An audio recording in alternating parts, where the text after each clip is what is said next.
Hello नमस्कार दोस्तों। मैं आपका astrology friend doctor Mahesh Joshi आप सभी का स्वागत करता हूँ आपके अपने एस्ट्रोलॉजी चैनल लक्ष्मी सूत्रम एस्ट्रो में। आज एक स्पेशल टॉपिक पर हम बात करने वाले हैं। मेरे पास काफ़ी सारी रिक्वेस्ट आ रही थी तो मैंने सोचा क्यों ना इस पर एक वीडियो बनाया जाए। आज मैं एक नाड़ी सूत्र पर बात करूँगा। जो भी एस्ट्रोलॉजी में इन्वॉल्व हैं या हमारी प्राचीन संस्कृति से हम देखें, सनातन संस्कृति हो या किसी भी तरीके की संस्कृति हो, इंसान की हमेशा मोक्ष प्राप्ति की कोशिश होती है। इंसान कोशिश करता है, जिसको भी जागरूकता मिल जाती है, जानकारी होती है कि जीवन मरण के सफ़र से हम बाहर निकलें और हमें मोक्ष या मुक्ति मिले। एस्ट्रोलॉजी जो है ये आपका वेद और पुराणों का पार्ट है और एस्ट्रोलॉजी का स्पिरिचुअलिटी से सीधा सीधा लिंक है।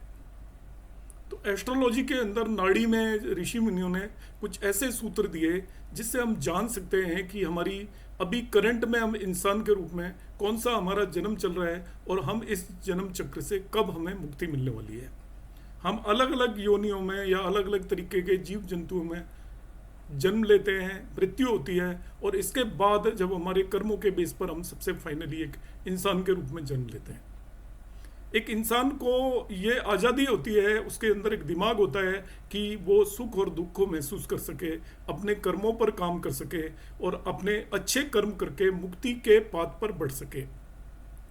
फिर भी नाड़ी सूत्रों के अनुसार आप कितने भी अच्छे बुरे कर्म करिए, आपको 144 जन्म एज ए इंसान मनुष्य के रूप में लेने ही पड़ेंगे। 144 जन्म लेने पड़ेंगे। हम अच्छे कर्म करते हैं तो उन जन्मों में हमारा जीवन काल अल्प होगा, छोटा होगा और एक जन्म से हम दूसरे जन्म में चले जाएंगे बहुत कम दिन में। हो सकता है कि हम पूरे 144 जन्म एक ही दिन में ले लें, हो सकता है कई साल में ले पाए। और इस तरीके से एक इंसान किस तरीके के कर्म करके आता है उसके बेसिस पर वो मनुष्य योनि के अंदर भटकता है 144 जन्मों में। और जब 144 जन्म हमारे पूरे हो जाते हैं, इसके बाद हमें इस योनि से मुक्ति मिलती है। वैदिक ज्योतिष में जो भी लोग ज्योतिष का प्रैक्टिस करते हैं वो जनरली देखते हैं कि 12वें भाव के अंदर जिसका केतु होता है तो उसे मोक्ष मिलने वाला है, ऐसा मानकर चलते हैं। मगर ये आधी अधूरी जानकारी है। मैं आज आपको यहाँ पर इस वीडियो के अंदर बताने वाला हूँ कि हम कैसे जानें कि हमारा अभी करंट कौन सा जन्म है और अभी हमें और कितने जन्म लेने बाकी हैं। तो इसके लिए मैंने एक टेबल तैयार की है, उससे आप अपनी कुंडली के हिसाब से भी ये देख सकते हो कि आपका 144 में से ये कौन सा जन्म चल रहा है। इसमें केतु की बहुत बड़ी भूमिका होती है। जब एक इंसान जन्म लेता है तो उसमें केतु किस भाव के अंदर आपकी कुंडली के अंदर रखा हुआ है, आपकी लग्न कौन सी है, इसके बेसिस पर हम डिसाइड करेंगे कि हमारा 144 में से ये कौन सा जन्म चल रहा है और अभी हमें कितने जन्म लेने बाकी हैं। तो हम देखते हैं इसको।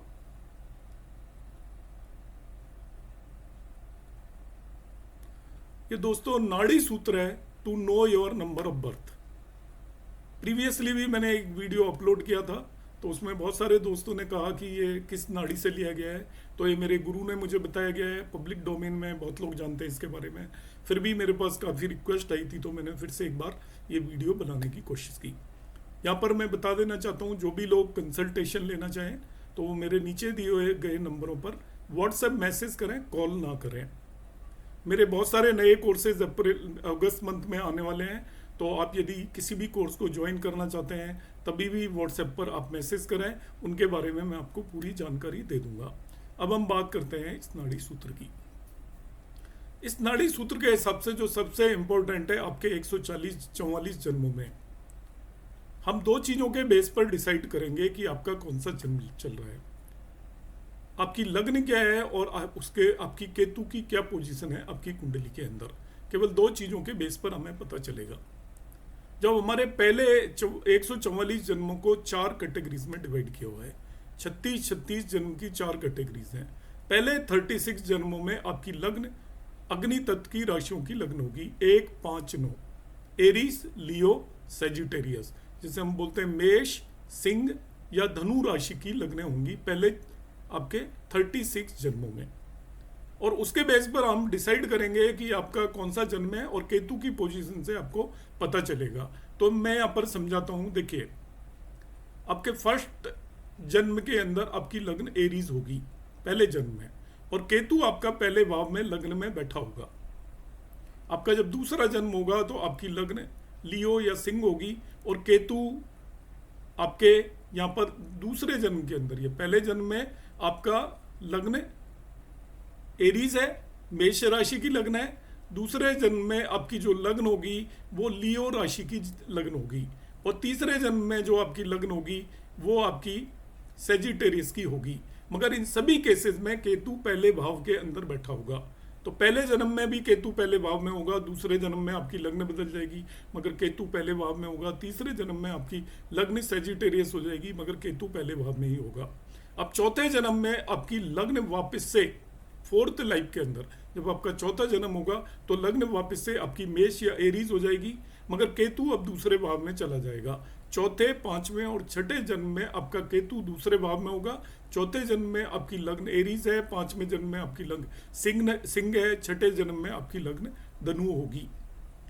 इसके बाद सातवें जन्म में, मतलब 3 जन्मों में, पहले जन्म में आपकी मेष, दूसरे जन्म में आपकी सिंह, तीसरे जन्म में आपकी धनु, चौथे जन्म में आपकी फिर एरीज आ जाएगी। तो अब आपको पता कैसे चलेगा ये मेरा लग्न में यदि आपकी एरीज साइन है तो आपका पहला जन्म है या चौथा जन्म है, तब हम केतु की पोजीशन देखेंगे। यदि केतु आपके पहले भाव में है और एरीज आपकी लग्न है तो इसका मतलब आपका पहला जन्म है। मगर केतु आपके चौथे भाव के दूसरे भाव में चला गया तो आपका, और एरीज आपकी लग्न है, इसका मतलब आपका ये चौथा जन्म है। केतु यदि तीसरे भाव में चला गया और आपकी मेष लग्न है तो इसका मतलब आपका 7वां जन्म है। केतु आपके चौथे भाव में चला गया और मेष लग्न है तो आपका ये 10वां जन्म है। तो पहले 36 जन्मों में हम क्या करेंगे, पहले, दूसरे, तीसरे जन्म में आपकी लग्न बदल जाएगी। पहले जन्म में मेष होगी, दूसरे जन्म में सिंह होगी, तीसरे जन्म के अंदर आपकी धनु होगी, मगर आपका केतु पहले भाव में होगा इन तीनों जन्मों में। दूसरे जन्म, फिर चौथे, पांचवें, छठे में फिर से यही लग्न आपकी आएंगी। चौथे में वही आएगी जो पहले में, सातवें में भी वही आएगी, 10वें में भी वही आएगी, 13वें में भी वही आएगी, 16वें में भी वही आएगी। इस तरीके से आप 3 ऐड करते जाइए तो आपका 34 जन्म में भी आपकी लग्न एरीज होगी। मगर केतु की पोजीशन हर जन्म के साथ आगे बढ़ती जाएगी। पहले तीनों जन्मों में पहले भाव में होगा, अगले 3 जन्मों में केतु दूसरे भाव में होगा, अगले 3 जन्मों में केतु तीसरे भाव में होगा, अगले 3 जन्मों में चौथे भाव में होगा। ऐसे ही 34वें, 35वें और 36वें जन्म में केतु आपके 12वें भाव में होगा। तो 12वें भाव का मतलब केतु का मतलब कोई आपका मोक्ष नहीं है। 34, 35 और 36 जन्मों में, पहले 36 जन्मों के अंदर आपकी लग्न मेष, सिंह और धनु होगी। उसमें पहले 3 जन्मों में आपका केतु पहले भाव में होगा, दूसरे 3 जन्मों में केतु दूसरे भाव में होगा, तीसरे 3 जन्मों में केतु तीसरे भाव में होगा। इस तरीके से हम कोई भी जन्म निकाल सकते हैं। ये टेबल आप देख सकते हो, इसका स्क्रीनशॉट ले सकते हो और उसके बेस पर आप डिसाइड कर सकते हो कि सपोज आपका यहाँ पर देखिए आपकी सिंह लग्न है और यदि आपका केतु 7वें भाव में है तो आपका ये 20वां जन्म है। यदि आपकी एरीज लग्न है और केतु आपका 10वें भाव में है, इसका मतलब आपका 28वां जन्म है। आपकी धनु लग्न है और केतु आपका सपोज मान लेते हैं 5वें भाव में, इसका मतलब आपका 15वां जन्म है। तो पहले 36 जन्म इस तरीके से हैं। अब 37 से लेके 72 तक दूसरे 36 जन्म, मतलब इसके अंदर आपकी लग्न होंगी। पहले में आपकी अग्नि तत्व की राशियां थी, दूसरे में पृथ्वी तत्व की राशियों की लग्न होगी। पृथ्वी तत्व की राशियां होती हैं 2, 6, 10, जिसे हम टॉरस या वृषभ बोलते हैं। 6 का मतलब वर्गो या कन्या और 10 का मतलब मकर। तो यदि आपकी लग्न के अंदर 2, 6, 10 साइन है, वृषभ, कन्या या मकर राशि है लग्न के अंदर, तो आप समझ लीजिए कि आप 37वें से लेकर 72वें जन्म के बीच में हैं। अभी आप 36 जन्म पूरे कर चुके हैं और अगले 36 जन्मों में हैं। अब उसमें जन्म कौन सा होगा, तरीका वही है। आपकी 37वीं, 38वीं और 39वीं, 37वीं जो आपका जन्म होगा लाइफ का, उसमें आपकी वृषभ लग्न होगी और केतु पहले भाव में होगा। 38वें जन्म में आपकी लग्न वर्गो या कन्या होगी और केतु फिर पहले भाव में होगा। और 39 में आपकी फिर लग्न मकर होगी और केतु पहले भाव में होगा। तो इस टेबल की मदद से आप आसानी से देख सकते हो। सपोज आपकी लग्न वर्गो है और केतु छठे भाव में है, तो यहाँ पर वर्गो या कन्या पर जाइए और छठे भाव में चले जाइए। 6th हाउस के अंदर ये केतु की पोजीशन बता रहे हैं, यहाँ पर ये कौन से हाउस के अंदर केतु है ये बता रहा है। तो आपका 53वां जन्म है। सपोज आपकी लग्न मकर राशि की है और केतु 8वें भाव में है, तो यहाँ पर मकर राशि से आप जाइए और केतु को देख लीजिए 8वें भाव में। इसका मतलब आपके 144 में से अभी 60वां जन्म चल रहा है, बाकी जन्म आपको जीने हैं। इस तरीके से हम इसे डिसाइड करेंगे। इसी तरीके से 72 जन्म के बाद 73 से लेके 108वें जन्म में आपकी जो लग्न होगी वो वायु तत्व की राशियों की होगी। एयरी साइन की आपकी लग्न होगी और वायु तत्व की राशि होती है 3, 7, 11। 3 नंबर मतलब मिथुन या जेमिनी, 7 नंबर मतलब लिब्रा या तुला, 11 नंबर का मतलब एक्वेरियस या कुंभ लग्न आपकी कुंडली के अंदर होगी। तो 73वें जन्म में आपकी जो लग्न होगी वो मिथुन होगी, 74वें जन्म में आपकी जो लग्न होगी वो तुला होगी और 75वें जन्म में आपकी जो लग्न होगी वो एक्वेरियस या धनु होगी, सॉरी कुंभ होगी। और पहले भाव के अंदर यदि केतु है तो आप समझ सकते हो आपका लग्न जो है वो जेमिनाइन है और आपका ये 73वां जन्म है। लग्न यदि आपकी लिब्रा है और आपके पहले भाव के अंदर कुंभ है, इसका मतलब आपका 74वां जन्म है। लग्न यदि आपकी कुंभ है और आपका केतु फर्स्ट भाव में, इसका मतलब आपका 75वां जन्म है। अब सपोज लग्न आपकी तुला है और छठे भाव के अंदर केतु बैठा हुआ है, तो यहाँ पर देखिए तुला से जाइए और 6th हाउस के अंदर चले जाइए, वो आपका 89वां बर्थ है। लग्न सपोज आपकी कुंभ है और आपका केतु 8वें भाव में बैठा है, तो ये देखिए कुंभ के साथ आप 8वें भाव के अंदर जाइए, आपका 96th बर्थ है। इस तरीके से हम आसानी से निकाल सकते हैं कि आपका 144 में से अभी प्रेजेंटली कौन सा जन्म चल रहा है। तो 73 से लेके 108 तक आपकी जो लग्न है वो ऑलवेज, जिनकी भी लग्न कुंडली के अंदर जेमिनाइन, लिब्रा या एक्वेरियस है, वो समझ लीजिए वो अपने जीवन चक्र के 73 से 108वें जन्मों के बीच में है। और कौन सा जन्म है वो केतु की पोजीशन के बेस पर, स्टेबल के बेस पर आप आसानी से देख सकते हैं। अब 108 जन्म के बाद जो 109 से 144वां जन्म है, जो इन 36 जन्मों का जो चक्र है उसमें जो आखिरी चक्र है उसमें आपकी लग्न जल तत्व की राशियों की होगी। Watery sign 4, 8, 12, Cancer, Scorpio, Pisces या जिसे कर्क, वृश्चिक या मीन राशि बोलेंगे।